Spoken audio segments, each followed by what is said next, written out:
From Mark Mulo, hey Tom, hope you're well. Who are your dark horse playoff teams this season? Another fine show. I don't think the Cardinals count anymore as a dark horse playoff team. They feel a little bit too much of a borderline front-runner. I think that's a good name in there. I think the Raiders and Chargers are two, if they count as dark horse playoff teams. You could maybe throw Denver in there. That AFC West is going to, both Wests, NFC and AFC, are going to be really, really tough this year.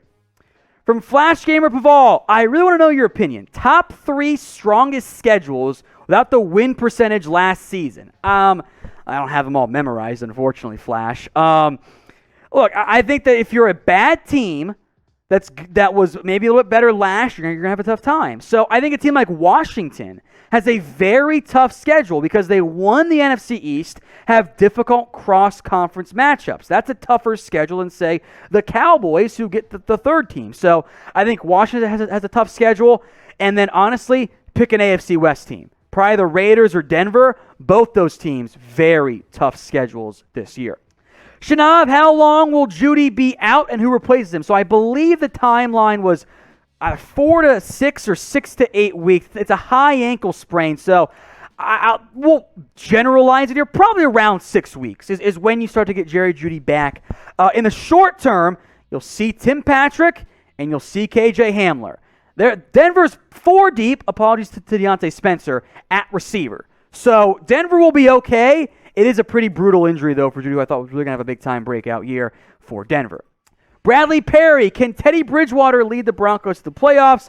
Offensive explosive with Hamler, Albert O, Jeudy. Well, not so much anymore. Melvin Gordon plus the D is good.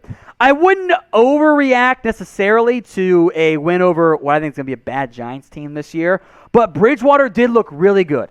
If Teddy, and he did more than just game manage, if he can play efficient, turnover-free football with that defense and the playmakers he has, Denver's got a shot. I liked what I saw out of Denver in Week 1.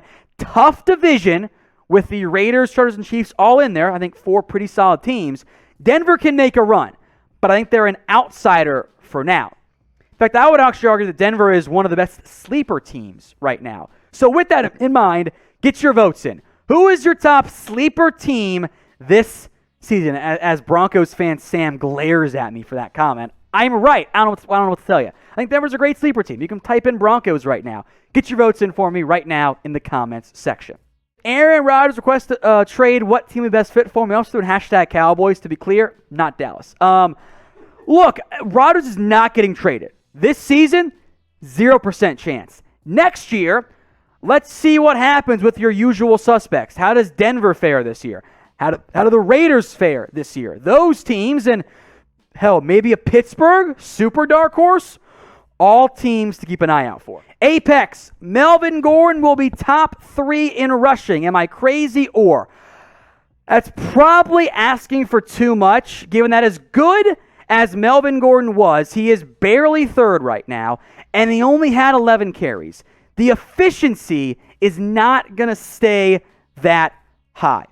I think that's the key area for Melvin Gordon. I think he'll drop back. He's going to have a good year. I like him, but Javonte Williams had too much impact, too many opportunities for Gordon, I think, to end up being top 3. If Bridgewater keeps balling out, do the Broncos need to trade Drew Lock? I would have said that they needed to trade Drew Lock the moment that they signed Teddy Bridgewater, simply because if your plan all along was maybe to start Teddy, not that Teddy didn't play well, like in the offseason, I also thought Drew Lock played halfway decent as well. So, like, if that was your plan, you should have traded at least one of those guys a lot earlier on.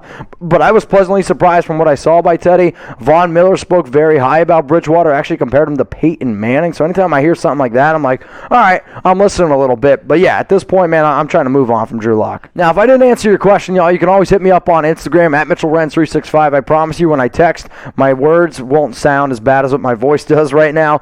But we do a lot of videos here at Chat Sports. I always want to know what you guys are thinking. So please, if I missed your question during our live NFL mailbag, hit me up on IG at MitchellRenz365.